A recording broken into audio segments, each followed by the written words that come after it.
I'm Tyler Grace with Roxy Music. I've been playing guitar for over 13 years, and today we're going to talk about how to keep time with alternate picking.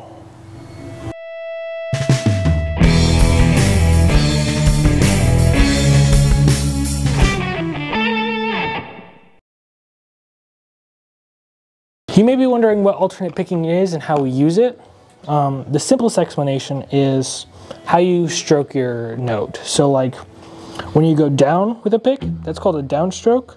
And if you pick upwards, that's called an upstroke. Alternate picking is simply going back and forth. So you go down, up, down, up. It's because you're alternating going down and up. How we use that to keep time is if you look at eighth notes, which if you don't know what an eighth note is, it's just taking your standard beat, like 1, 2, 3, 4, and dividing the time in half. So you go 1 and 2 and 3 and 4 and.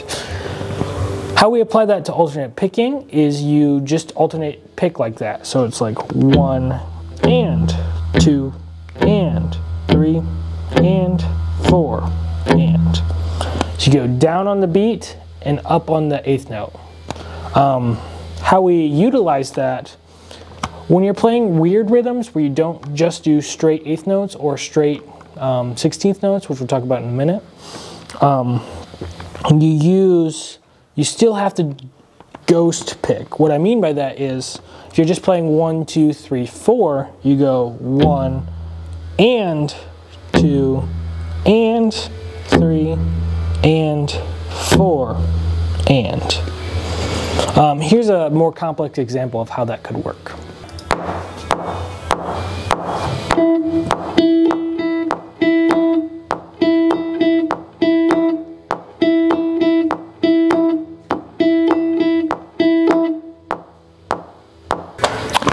So for that example, I just played 1, ghosted on and of 1, ghosted on 2, then I upstroked and 3 and like this. So 1, ghost note, and 3 and ghost note on 4, then and 1.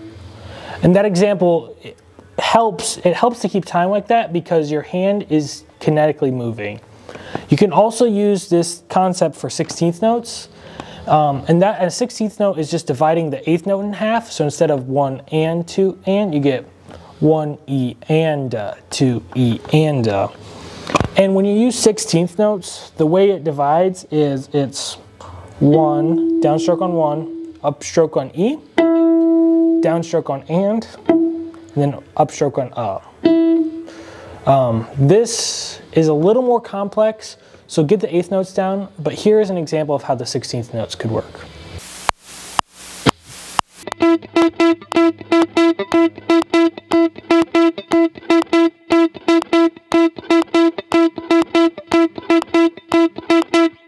That rhythm was simply, you play on the 1, you play on the of 1, you play on the E of 2, play on 3, the of 3, and the E of 4. The breakdown for that is you play downstroke on 1, you ghost the E and of 1, E and of 1, and then you play the of 1, you ghost 2, which is down, you play the E of 2, you ghost the and of 2, so down on and, up on you play 3, you ghost the E and of 3, the E and of 3, you play the of 3, you ghost 4, and then you play upstroke the E of 4. This technique, you can apply it to any rhythm in a 16th note pattern. Triplets are a little different. We can talk about that later. But if you use this, it'll really help you practice keeping your arm in rhythm, which is super helpful when you're starting out. Another trick you can do to practice keeping in rhythm is tapping your foot when you hear a song. So this is kind of different off topic, but every time you listen to music, just try tapping your foot to it. The reason these tricks work is because when your body starts feeling the music and you start moving kinetically, it really helps you lock into the time instead of just arbitrarily counting. This has been Technique Tuesday. Thanks for stopping by.